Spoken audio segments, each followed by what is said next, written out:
Maraming salamat sa lahat ng sumusubaybay.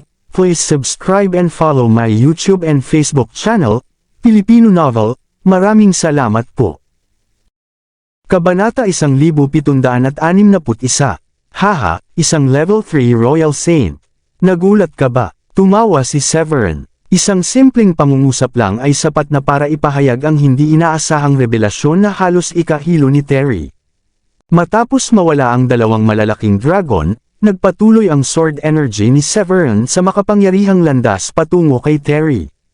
Hindi ko ito maaabot sa ganitong bilis na oras. Mabilis na bumalot si Terry ng spiritual protective shield at huminga ng maluwag.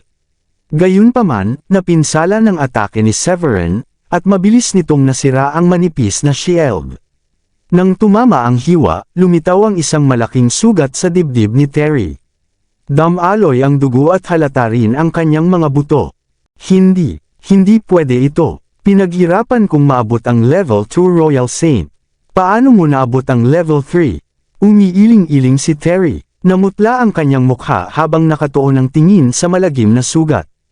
Lumapit si Severin kay Terry habang nasa himpapawid. Ngumiti siya at sinabi, simple lang ang sagot. Mas may talento ako kaysa sa iyo.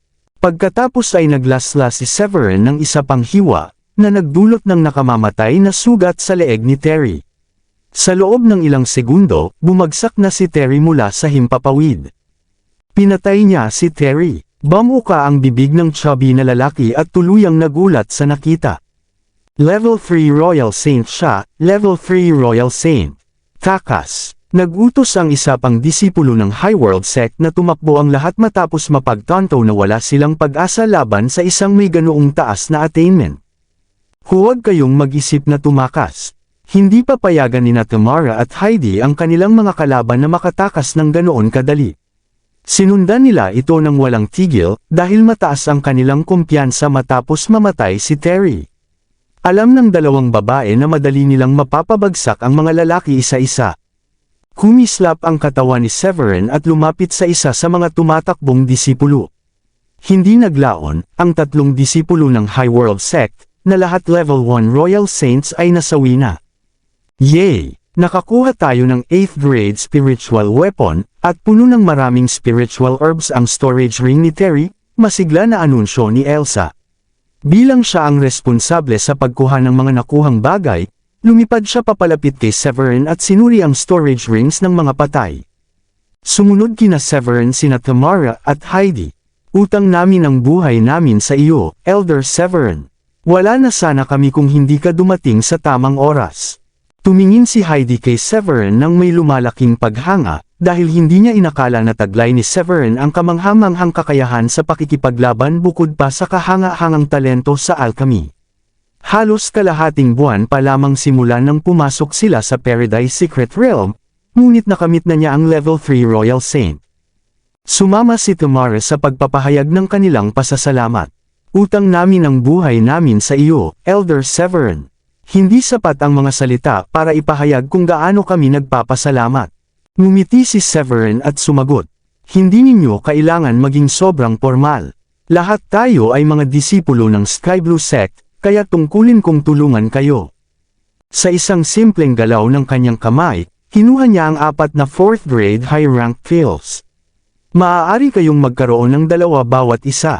Nakikita ko na medyo matatag na ang inyong attainment levels, kaya maghintay ng ilang araw pa at humanap ng ligtas na lugar para magsanay bago inumin ang mga ito. Gawin ninyo ang inyong makakaya para maabot ang level 2 Royal Saint. Pagkatapos nito, wala na kayong dapat katakutan sa lugar na ito. Nagpasalamat ng labis sina Heidi at Tamara at labis na natuwa sa pagtanggap ng mga pills. Pagkatapos, nagbahagi si Elsa. Mag-ingat kayo sa mga miyembro ng Horizon Sect. Lahat tayo ay naitala bilang mga kaaway. Nakipagsagupaan kami ng aking master sa kanila sa daan papunta rito, at pinatay niya ang bawat isa sa kanilang mga disipulo para masiguro ang kaligtasan ng ating mga kapwa-disipulo. Ngumiti si Tamara bilang tugon. Alam na namin ang sitwasyon. Nakasalubong namin ang ilang disipulo ng Sky Blue Sect na hinahabol din. Pagkatapos naming iligtas sila, nalaman namin ang ginagawa ng Horizon Sect laban sa atin. Humanap ng ligtas na lugar para makapagpahinga at ipagpatuloy lamang ang biyahe kapag kayo ay ganap ng nakabawi. Nascan ko na ang lugar gamit ang aking mental energy at nakumpirma na medyo ligtas ang paligid sa ngayon. Magpapatuloy kami ni Elsa sa paghahanap ng miniature Black Tower.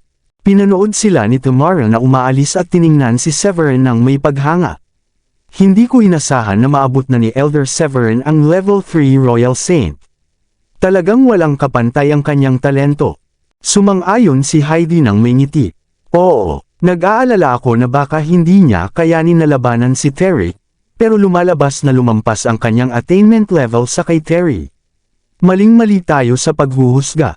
Ngumiti si Tamara ng bahagya at nagsabi, "Oo, mali tayo. Hindi ako masyadong natuwa sa una dahil inakala kong dapat tayo ang naatasang hanapin ang miniature Black Tower sa halip na siya. Pero tinanggap ko ito nang malaman kong level 9 Saint na siya bago pa tayo nagsimula. Nakapagpakalma ito sa akin." Tumpak. Tumango si Heidi. Walang mas karapat-dapat kaysa sa kanya. Bilang level 3 Royal Saint, matutulungan siya ng kanyang attainment na ligtas na maglakbay sa Secret Realm. Mag-focus tayo sa pagkuha ng spiritual herbs at iwan ang paghahanap ng miniature Black Tower kay Elder Severin. May buong tiwala ako na magtatagumpay siya. Hindi nagtagal, lumipas ang isa pang kalahating buwan. Isang buwan na ang nakalipas, at hindi pa rin natutukoy ng Soul Compass ang miniature Black Tower kahit na nakapaglakbay na tayo ng malayo. Reklamo ni Elsa habang nakatayo sa flying sword. Ngumiti si Severin upang magbigay lakas ng loob. Haha, kahit na hindi pa rin natin natutuklasan ang miniature Black Tower, malaki ang aking napag-unlad sa alchemy. Maaaring maabot ko na ang 5th grade low-rank alchemist sa loob ng ilang araw pa. Maaaring pagtawanan ito ng iba, dahil kahit ang isang first-tier sect tulad ng Horizon Sect ay walang 5th grade na alchemist sa kanilang hanay. Kung magtagumpay si Severin, magiging kauna-unahang 5th grade na alchemist siya sa buong mundo, kaya mahirap paniwalaan ito ng iba. Ngunit hindi nag-alinlangan si Elsa sa sinabi niya dahil nasaksihan niya ang progreso ni Severin sa nakaraan. Ngumiti siya at sinabi, "Kung maging 5th grade low-rank alchemist ka, magkakaroon ka ng kakayahan na pataasin ang attainment levels ng mga elders at protectors na level 1 hanggang level 3 Royal Saint. Ang mga pills na ginawa ng low-level 5th grade alchemist ay labis na hahanapin, kahit ng mga Royal Saints." Ngumiti si Severin. Maaaring ganoon nga, ngunit nag-aalala ako na baka mainggit ang mga disipulo mula sa ibang mga sekta. Kailangan kong itago ito kung magtagumpay man ako, at ang magiging pangunahing layunin ko ay ang maghanda ng mas maraming 5th grade pills upang ang mga saints ng ating sekta ay maging mga Royal Saint. Mas mabuti rin kung makagawa ng breakthrough ang mga level 2 at level 3 Royal Saints. Natural na mas mainam kung mas marami tayong Royal Saints dahil hindi na natin kailangang matakot sa ibang mga sekta kahit subukan pa nilang manggulo. Tumango si Elsa bilang pagsang-ayon. Magbibigay iyon ng napakalaking pag-angat sa kabuuang lakas ng sekta. Hindi na natin kailangang matakot sa ibang mga sekta. Gayunpaman, kailangan pang makahabol ng kaunti ang attainment levels ng pinakamataas na ranggong elders at ng sect leader. Ngumiti si Severin at kinilala ang punto. Tama ka, ngunit mas mainam pa ring huwag ipagmalaki ang ating lakas kahit pa mas marami na tayong Royal Saints. Dapat manatili itong lihim hanggat maaari maliban na lamang kung mayroon na tayong mga individual na level 9 Royal Saints. Tutal, mayroon ng ganoong mga tao ang Horizon Sect. Ngunit ang aking Uncle Master ay level 7 Royal Saint pa lamang. Napakalaki ng agwat ng attainment. Biro ni Elsa, sa anumang kaso, ang kinabukasan ng ating sekta ay nasa iyong mga balikat. Ang maliliit na tulad ko ay hindi gaanong makakagawa ng malaking epekto. Maliliit, tumawa si Severin sa pagiging mapagkumbaba ni Elsa. Isa ka ng 2nd grade alchemist na may napakalaking potensyal. Kailangan mo lang ng oras. Bukod pa riyan, sino ba ang hindi maliit bago maabot ang rurok ng kanilang lakas? Sa kanilang pagkagulat, nagsimulang maglabas ng tunog na parang alarma ang Soul Compass na hawak ni Severin. Napansin din niya ang isang mahinang liwanag na patuloy na kumikislap sa compass. Naramdaman na ba nito ang miniature Black Tower? Tanong ni Elsa nang may pananabik. Kitang-kita rin ang kasab-ikan kay Severin habang sumagot siya. Mukhang ganoon nga. Ipinapakita nito na ang Black Tower ay nasa loob na ng 100 milya mula sa atin. Bilasan natin. Kakailanganin natin ng humigit kumulang 10 minuto para marating ito. Pinabilis ni Severin ang paglipad patungo sa direksyon ng kumikislap na ilaw, at ang flying sword ay nag-iwan ng mga aninong parang bakas habang mabilis silang dumaraan sa himpapawid. Gayunpaman, napansin ni Severin na gumagalaw din ang miniature Black Tower. Napakunot noo siya at nagsabi, "May mali rito, bakit gumagalaw din ang miniature Black Tower?" Napansin din iyon ni Elsa. Bagamat mabilis na nilang nahahabol ito, wala silang duda na mabagal ang galaw ng miniature Black Tower. Bakit ito gumagalaw? Kaya ba nitong gumalaw ng mag-isa? Matapos pag-isipan ang sitwasyon, umiling si Severin at nag-isip. Malamang hindi, may nakahanap na siguro nito. Magiging maganda sana kung ang mga disipulo ng ating sekta ang nakahanap nito, ngunit maaaring kailanganin nating agawin ito kung sakaling iba ang may hawak, sabi ni Elsa. Sumang-ayon si Severin. Oo, kailangan nating kunin ito sa pamamagitan ng puwersa kung ang mga disipulo ng ibang sekta ang unang nakakuha. Ngunit ayaw kong agawin ang isang bagay mula sa iba kung hindi naman nila tayo pinukaw. Ang mahalaga ay maiwasan ang hindi kinakailangang pagdanak ng dugo. Bakit hindi na lang kunin ng hindi pumapatay, mungkahi ni Elsa. Sang-ayon siya na masyadong malupit ang pumatay para lamang sa miniature Black Tower, lalo na kung nagkataon lamang na napadpad ito sa kanila. Hindi yun posible, umiling si Severin. Kapag ginawa natin iyon, maaari nilang pagdudahan na may silbi ito sa kung anong paraan. Mas mabuti kung ang disipulong makakita ng Black Tower ay ating kalaban dahil maaari na lang natin silang patayin. Ngunit kung ang disipulo ay mula sa isang second-tier sect, pakiramdam ko ay sobra naman kung tatapusin ang kanilang buhay dahil lamang gusto natin ang miniature Black Tower. Naghimutok si Elsa. Maaaring wala na tayong ibang pagpipilian sa ganitong sitwasyon. Hindi maiiwasan ang pagpatay. Malapit na rin naman nating marating ang miniature Black Tower, kaya suriin na lang muna natin ang sitwasyon pagdating doon. Baka magawa pa nating makipag-usap sa kanila. Sumang-ayon si Severin. Ayos din iyon. Tingnan muna natin at saka magpasya kapag may ideya na tayo tungkol sa sitwasyon. Ilang minuto pa ang lumipas. Biglang nagbago ang ekspresyon ni Severin at Elsa. Takbo, bilasan ninyo, mamamatay tayo. Isang grupo ng mga disipulo ang tumatakas sa matinding takot habang hinahabol sila ng isang napakalaking sawa. Tapos na tayo. Ang spiritual na halimaw na iyon ay kasing lakas ng isang level 1 Royal Saint. Namutla sa takot ang isang level 8 Saint habang lumilingon sa nilalang. Bagamat may kalayuan pa ang higanting sawa, ilang minuto na lamang at maaabutan na sila nito. Mauna na kayo, pipigilan ko ito. Isa sa mga babaeng disipulo ang humigpit ang hawak sa kanyang espada. Huminto siya at humarap sa iba bago gumawa ng matapang na desisyong manatili. Lahat sila ay mula sa isang second-tier sect na kilala bilang Air Black Sect. Ang babaeng nagpasyang manatili ay si Philia, isang batang henyo at leader ng mga disipulo ng Air Black Sect. Mananatili rin ako at tutulungan ka, Philia. Kayo na ang tumakas habang may oras pa, sabi ni Danny, isang level 8 saint na kasama ni Philia. Napagpasyahan niyang manatili sa tabi niya. Sandaling pinag-isipan ni Philia ang mungkahi at mariing tumango. Philia, Danny, lumipad palayo ang iba pang mga junior na disipulo na may luha sa kanilang mga mata, alam nilang walang laban ang kanilang dalawang nakatatanda sa isang spiritual na halimaw na ganoon kalakas. Malabong tumagal pa sila kahit isang minuto laban sa halimaw na iyon. Nang makita ni Severin ang sitwasyon sa unahan, sinilip niya ang soul compass upang suriin ang indikasyon at saka ito ibinulsa. Ang miniature Black Tower ay malamang nasa babaeng iyon. Huminto ang indikasyon sa sandaling huminto rin siya. Napakaswerte naman natin, masiglang sagot ni Elsa. Dapat mo silang iligtas. Malamang hindi sila magdadalawang isip na ibigay sa atin ang miniature Black Tower mamaya. Sumang-ayon si Severin. Tama ka. May posibilidad na hindi pa nila alam ang silbi ng miniature Black Tower. Pagkatapos ay nagmungkahi si Elsa. O maaari rin tayong maghintay na patayin sila ng sawa, at saka natin patayin ang sawa pagkatapos.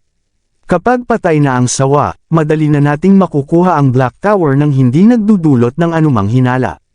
Mas ligtas iyon. Pinag-isipan ni Severin ang mungkahi ngunit sa huli ay umiling siya. Ang kahandaang ialay ang kanilang sarili para makatakas ang mga junior nilang disipulo ay karapat-dapat purihin. Hindi ko kayang panoorin na mamatay sila ng ganoon na lamang. Matapos magpasya, dumiretso si Severin patungo sa higanteng sawa. Kabanata 1765. Ang napakalaking sawa, na halos umaabot sa 100 metro, ay nagpakawala ng nakakatakot na ungol. Ang buong katawan nito ay nababalutan ng kulay dugong pula, at naglalabas ng nakakatakot na aura na nagpapakilabot sa sinumang makakita rito.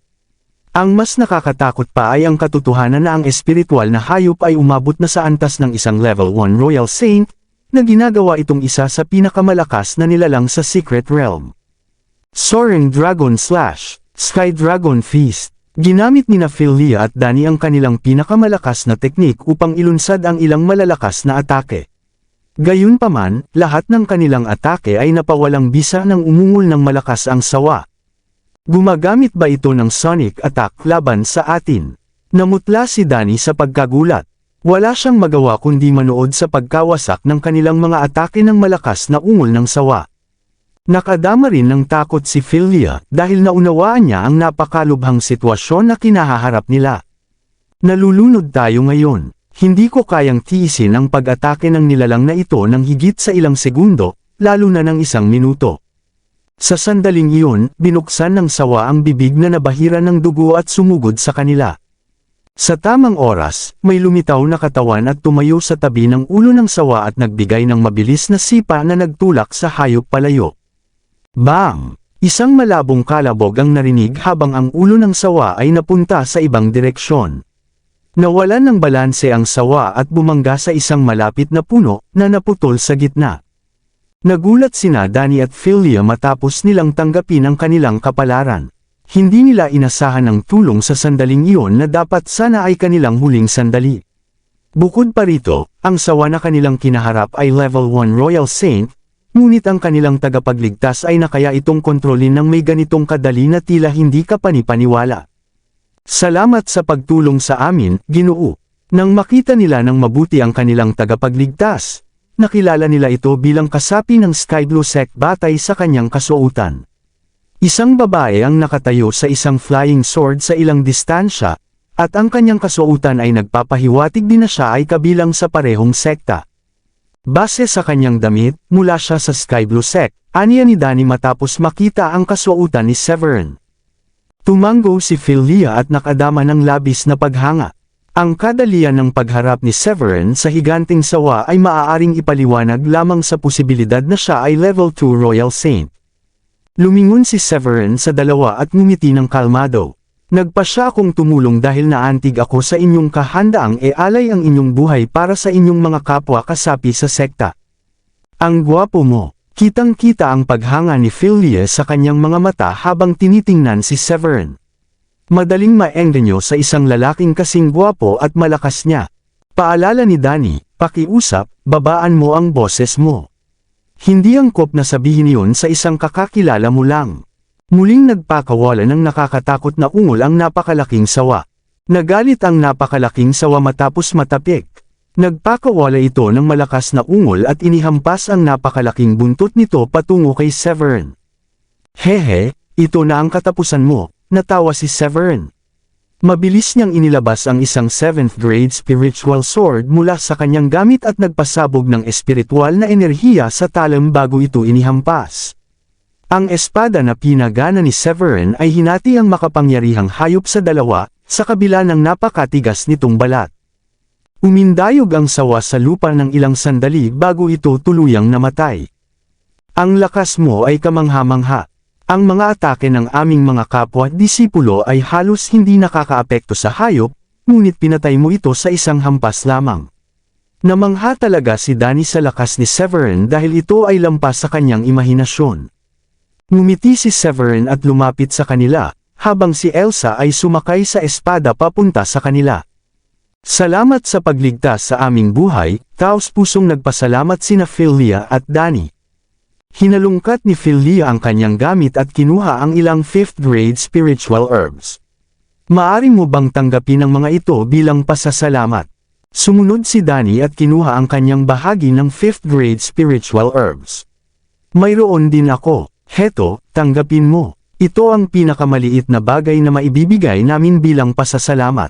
Sa kanilang pagkagulat, tumanggi si Severin sa alok. Iniligtas ko kayo dahil sa paghanga sa inyong katapatan at handang alay ang buhay para sa inyong mga junior. Wala akong inaasahang kapalit. Sa halip, tinuro niya ang simpleng miniature black tower na nakasabit sa pulang tali sa leeg ni Philia. Ang maliit na black tower ay mukhang maganda, kaya kung talagang nais niyong magpasalamat, maari ko bang hilingin yun bilang alaala? Sapat na yun bilang pagpapakita ng inyong pasasalamat. Gusto mo ba ito? Tiningnan ni Philia ang miniature black tower sa kanyang leeg na may pagkagulat. Inalis niya ito at iniabot kay Severin. Masaya akong ibigay ito sa iyo. Natagpuan ko ito kahapon at naisip ko na gamitin na lamang bilang palamuti. Matapos makuha ang miniature black tower, isinabot ni Severin ito sa leeg ni Elsa nang hindi masyadong napapansin. Pinagmasdan niya ito sandali at tumango sa kasiyahan. Ang ganda nito sa iyo. Naunawaan ni Elsa ang kilos at nagkunwaring tumingin kay Severin na parang siya ang kanyang kasintahan. Oh, ang bait mo naman. Talaga namang maganda ito sa akin. Mas maganda kung nagustuhan mo, sabi ni Philia. Gagawa na kami ng hakbang ngayon, sabi ni Severin habang sumasakay sa flying sword kasama si Elsa at mabilis na lumipad. Bumalik na sa kaligtasan ang mga disipulo ng Air Black Sect. Ligtas ba kayo? Sino ang taong iyon? Paano niya nagawa na patayin ang napakalakas na espiritual na hayop ng ganito kadali? Ngumiti si Philia at sumagot, hindi ko alam kung sino siya. Ang alam ko lang, napakahusay niya. Pinaghihinalaan kong siya ay level 3 Royal Saint. Hindi ko alam na mayroon palang ganitong henyo ang Sky Blue Sect. Nakakamangha na nakagawa siya ng breakthrough sa level 3 Royal Saint kahit isang buwan pa lamang siya rito. Naisip ni Danny sandali bago nagtanong, naiintriga ako kung bakit tila mas interesado siya sa miniature black tower kaysa sa mga spiritual herb. Napansin mo ba ito nang nahanap mo ito kahapon? Marahil, naisip lang niyang maganda ito, sagot ni Philia. Marahil pinili niyang kunin ang mas kaunting mahalaga para hindi natin maramdaman na may utang tayo sa kanya. Ngunit medyo nagduda pa rin si Danny. Maari bang isang kayamanan ang Black Tower? Hindi mahalaga kung kayamanan man ito o hindi. Iniligtas niya ang ating buhay, at masaya kong ibibigay sa kanya ang lahat ng aking pag-aari kung hihilingin niya. Tumingin si Philia sa direksyon kung saan lumipad sina Severin at Elsa. Mabilis ang kanilang flying sword. Nawala na sila sa ating paningin. Sa wakas ay bahagyang pinabagal ni Severin ang kanyang paglipad matapos ang ilang sandali. Huminga ng malalim si Elsa bago maingat na inalis ang miniature black tower sa kanyang leeg. Iniabot niya ito kay Severin at sinabi na, "Nakuha na natin ito, pero dapat ikaw ang humawak nito. Mas ligtas kung ganyan." Kinuha ni Severin ang miniature black tower na may ngiti at inisip na ilagay ito sa kanyang storage ring, ngunit lahat ng kanyang pagtatangka ay nabigo. Ano ang nangyayari? Tanong ni Elsa nang makita ang naguguluhang ekspresyon ni Severin. Sumagot si Severin, "Maaaring may sariling espasyo ang bagay na ito. Kaya hindi ito maaaring ilagay sa storage ring. Maaaring sabihin mong gumagana ito na parang isa." Tumango si Elsa kahit hindi niya lubos na naunawaan ang sinabi ni Severin. Ibig sabihin, ang disipulo mula sa Air Black Sect na nakasalubong natin kanina ay isinabot ito bilang palamuti dahil hindi niya ito mailagay sa storage ring. Tumango si Severin. Pagkatapos ay kinuha niya ang soul compass at napansin na ang kumikislap na ilaw ay patuloy pa ring kumikindat at umaalingaw-ngaw ng tunog. Matapos maramdaman ang natitirang espiritual na kapangyarihan sa Black Tower mula pa noong mga nakaraang taon at burahin ito, ang soul compass ay hindi na naglabas ng kumikislap na ilaw o tunog. Hindi bababa sa napatunayan na nahanap natin ang tamang Black Tower, nakangiti na sabi ni Elsa. Itinabi ni Severin ang miniature Black Tower at iminungkahi. Ngayon na tapos na iyon, may dalawa pa tayong buwan para mang-alap ng mga spiritual herbs na makikita natin. Masayang tinanggap ni Elsa ang ideya. Sa wakas, Hindi ko na mararamdaman ang pagkabigo kapag nakikita ko ang mga halamang espiritual na parang hinihintay lang na pulutin. Ang saya ng maghanap ng spiritual herbs sa araw at mag-refine ng pills sa gabi. Huminga si Severin at nag-isip. Naisip ko kung kamusta na ang aking mga asawa ngayon. Napakaabala ko sa paghahanap ng miniature Black Tower simula pa nang pumasok tayo at wala pa akong oras na hanapin sila. Nag-aalala ako sa kanilang kaligtasan. Ang lugar na ito ay sobrang laki. Ngumiti ng mapait si Elsa matapos marinig iyon. Huwag kang mag-alala, Master. Sigurado akong ligtas ang iyong mga asawa. Ang pag-aalala ay hindi makakabago ng kahit ano, kaya mag-focus tayo sa ating gawain. Hahanapin natin sila habang nag-iipon ng spiritual herbs. Habang ginagawa natin iyon, maaari rin nating patayin ang mga disipulo mula sa High World Sect o Horizon Sect kung makakasalubong natin sila. Mas ligtas ang iyong mga asawa kung mawawala ang mga banta na ito. Haha, tama rin iyon. Tumawa si Severin. Wala namang dahilan para saktaan tayo ng mga mula sa second tier o ilang first tier sects. Tanging High World Sect at Horizon Sect lamang ang banta sa atin. Kalaunan, ang tunog ng isang alitan ay nakatawag ng kanilang pansin. Iminungkahi ni Elsa, dapat ba nating tingnan? Siyempre, maaaring makasalubong natin ang ilang disipulo mula sa Horizon Sect o High World Sect, ngiti ni Severin na may halong kapal. Tumawa si Elsa, sila ang pinakamatatakot sa isang tao na may ganitong antas ng kakayahan. Dumating sina Severin at Elsa sa isang lambak matapos sundan ang direksyon ng kaguluhan. Doon, nakita nila ang higit sa 12 disipulo mula sa Horizon Sect na nakapalibot sa mahigit 20 disipulo ng Skyblue Sect. Bagamat mas marami ang disipulo ng Skyblue Sect kumpara sa mga disipulo ng Horizon Sect, nakahihigit sa kanila ang antas ng kakayahan ng huli. Ang pinakamataas sa kanila ay umabot sa level 8 Saint, samantalang ang pinakamataas na antas sa grupo ng Skyblue Sect ay sina Luke at Sophia na level 7 Saint. Ang iba pa ay may mas mababang antas, at ang ilan ay halos level 8 Warrior Emperors lamang. Peste, ang laban na ito ay magpapagod sa atin kung ipagpapatuloy natin, napansin ni Luke habang nakikipaglaban. Dapat nating ibuhos ang lahat ng ating kakayahan para matulungan ang mga asawa ni Elder Severin na makaligtas, iminungkahi ni Mick. Iyan ang pinakakaunting magagawa natin, agad na pumayag si Luke. Utang natin ang lahat sa ating Supreme Leader. Ngayon ang pagkakataon natin para masaklian ang kanyang kabutihan. Tumingin siya kina Sophia, Sheila, at Diane.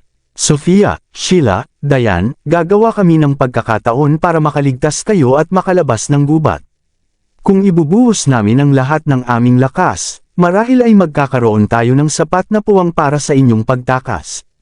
Makakabili ito ng oras para sa inyong paglisan. Nagulat si Sheila sa alok, ngunit nag-alala siya. Paano naman kayo? Mas mahihirapan kayong makaalis kung wala kami para tumulong. Darating din ang araw na iyon. Iginiit ni Luke habang kinakagat ang ngipin. Ayos lang iyon. Kayo ang mga asawa ni Elder Severin, at hindi namin kakayanin na harapin siya sa hinaharap kung mabubuhay kami sa kapinsalaan ninyo. Ipinakita rin ni Sophia ang parehong determinasyon. Ngunit dadalhin namin ang pagkakasalang ito habang buhay kung basta na lang aalis kami. Ang antas ng kakayahan ko ay kapantay ng sa inyo, kaya mananatili akong humarap sa kanila kasama ninyo. Sheila, Diane, kayo muna ang dapat umalis. Hindi pwede, Sophia. Kung mananatili ka, mananatili rin ako, protesta ni Diane. Kinailangan ni Sophia na harapin ang kanyang mga kalaban habang pinapaliwanag kay Diane. Huwag maging padalos-dalos, Diane. Isipin si Celine. Naghihintay siya sa kanyang ina na bumalik sa sekta. Nag-alinlangan si Diane nang mabanggit ang pangalan ni Celine. Napansin ni Elsa na ang mga taong nasa panganib ay mga asawa ni Severin. Sumigaw siya ng may pagka-urgency, Master. Ang inyong mga asawa ay nasa panganib. Kailangan nating magmadali at tulungan sila. Napuno ng determinasyon ang mga mata ni Severin nang masaksihan ang sitwasyon ng kanyang mga mahal na asawa. Pinabilis niya ang paglipad ng kanyang sword at lumapit. Papatayin ko silang lahat. Sigaw niya habang iniikot ang kanyang kamay at ipinakita ang isang espada. Matapos maghatid ng mabilis na sipa, Ang espada at enerhiya nito ay sumulong at tinamaan ang ilang disipulo ng Horizon Sect. Nang isa sa level 8 saints ay lumingon at napansin ang pag-atake, nakapagpadala na si Severin ng isa pang hiwa sa kanyang direksyon. Nagpanik ang tao nang maramdaman ang walang habas na enerhiya na papunta sa kanya at sinubukang itaboy ang pag-atake gamit ang espiritual na enerhiya. Ngunit huli na, at pinatay siya agad ng pag-atake ni Severin. Isang malakas na dagandong ang narinig sa sumunod na segundo, at lahat ng miyembro ng Horizon Sect ay nawasak sa walang humpay na atake ng espada ni Severin. Elder Severin, sigaw ni Luke ng may excitement. Siya nga, nasagap tayo, nagniningning sa tuwa ang mukha ni Sheila.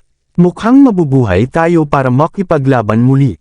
Ang matinding pag-atake ni Severin ay pumatay sa mga disipulo ng kalaban na grupo sa loob lamang ng ilang segundo. Natutuwa ako na nakita ko kayong tatlo ng magkakasama. Ngayon makakapagpahinga na ako ng payapa, buntong hininga ni Severin. Masaya siyang makita ang kanyang tatlong asawa kasama sina Luke at Mick.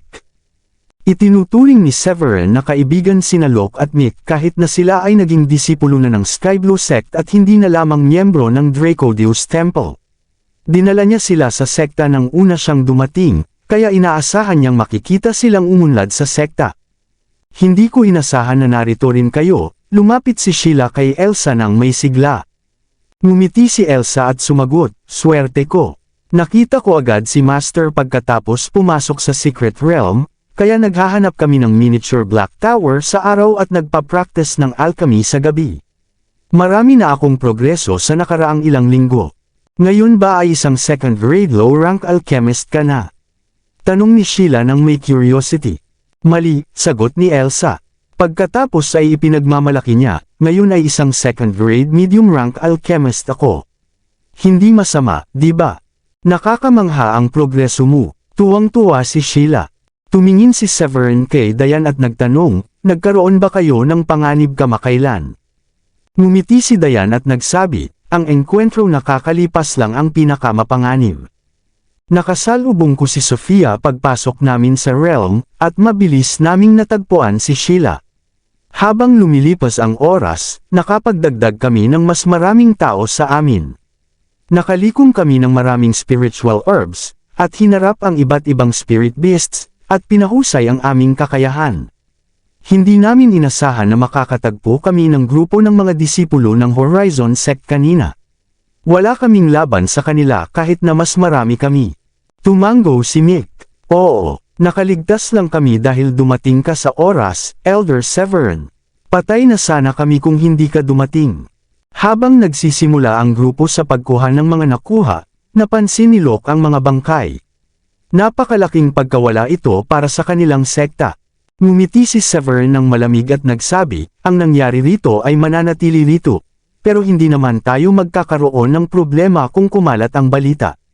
Hindi natin dapat palampasin ang buhay ng sinumang disipulo ng Horizon Sect na makakasalubong natin dito.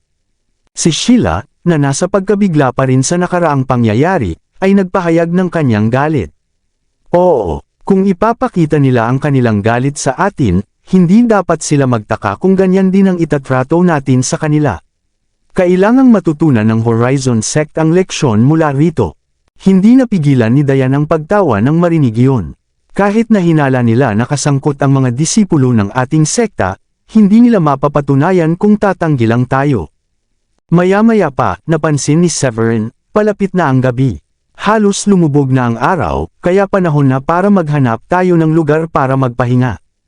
Ang ilan sa inyo ay nasugatan at kailangan ng magpagaling. Kabanata 1770. Ngumiti si Luke at nagsabi, magandang plano. Mangyaring pangunahan mo kami, Elder Severin. Lumipad si Severin sa himpapawid kasama ang kanyang grupo gamit ang lumilipad na espada. Nakita nila ang isang tila ligtas na kuweba, kaya nagpasya silang magtayo ng kampo roon. Nakipag-usap si Severin sa kanyang mga asawa sa loob ng kuweba, habang ang iba naman ay nagpapahinga sa tabi ng apoy, na may dalawang nagbabantay. Bandang hating gabi, iminungkahi ni Severin na matulog na sina Sheila at ang iba pa habang siya ay nagpatuloy sa kanyang alchemy gamit ang furnace. Bagaman nasayang niya ang ilang 5th grade low rank spiritual herbs, hindi yun naging malaking problema dahil mayroon siyang sapat na supply. Itinuturing niya itong maliit na kapalit para sa bawat matagumpay na batch ng mga pil na kanyang nilikha. Isang mahinang aroma ang kumalat mula sa kuweba na nagpahayag kay Nick. Napakadedikado niya na nagre-refine pa rin ng mga pil kahit na nasa loob tayo ng Paradise Secret Realm. Tumango ang isang babaeng disipulo sa tabi ni Mick at sumang-ayon. Hindi mo madalas makita ang ganitong sipag mula sa mga talentadong tao. Marahil ito ang dahilan kung bakit lagi siyang nauuna sa iba. May ilang talentadong tao na madaling sumuko kung hindi magsisikap ng husto. Huminga ng malalim si Luke at nagsabi, ang bango nito ay nakaka-relax. Matapos matagumpay na malikha ang 3 batch ng mga pil, inilapat ni Severin ang mga ito sa ere at sinabi, tapos na, sa wakas. Tumingin siya sa kanyang mga asawa na mahimbing na natutulog kasama si Elsa, at inilagay ang mga pil ng may ngiti. Ang matagumpay na paglikha ng 5th grade low-rank pil ang nag-angat sa kanya bilang 5th grade low-rank alchemist. Pagkatapos ng 10 minutong pahinga, gumawa si Severin ng 2 batch pa ng pil. Pareho silang matagumpay, at itinabi niya ang mga ito bago tuluyang natulog. Kinabukasan, ipinagpatuloy ng grupo ang kanilang paglalakbay. Sa loob ng susunod na 2 buwan, mabilis nilang natukoy ang anumang enkwentro dahil sa bilis ng lumilipad na espada ni Severin. Kapag nakasalubong nila ang mga disipulo ng High World Sect o Horizon Sect, agad nilang pinapatay ang mga ito ng walang pag-aalinlangan. Sa panahong iyon, na-stabilize ang attainment ng mga miyembro ng Sky Blue Sect at naghahanap ng pagkakataon upang mag-breakthrough. Nakagawa rin ng breakthrough si Severin mula sa level 5 Royal Saint patungong level 6 Royal Saint. Isang araw, isang colossal na wormhole ang lumitaw sa himpapawid. Naglaman ito ng napakalakas na puwersa na nagsimulang sumipsap sa kanila, at agad na pinagsama ni Severin ang lahat. Habang pinagmamasdan ni Yuka ang umiikot na wormhole, nakakunot ang kanyang noo at nagtanong, ibig bang sabihin nito ay handa na tayong umalis? Tumango si Heidi, oo, malapit na tayong ma-expel. 3 buwan na ang nakalipas, at maswerte tayo na nahanap ang miniature Black Tower. Masisiyahan ang ating sect leader na malaman na matagumpay nating natapos ang misyon. Sa Sky Blue Sect, nag-iisa si Gilda sa kanyang silid. Hinaplos niya ang kanyang tiyan ng may ngiti at nagsabi, malapit na bumalik ang tatay mo. Nais kong malaman kung gaano na siya kalayo sa kanyang attainment.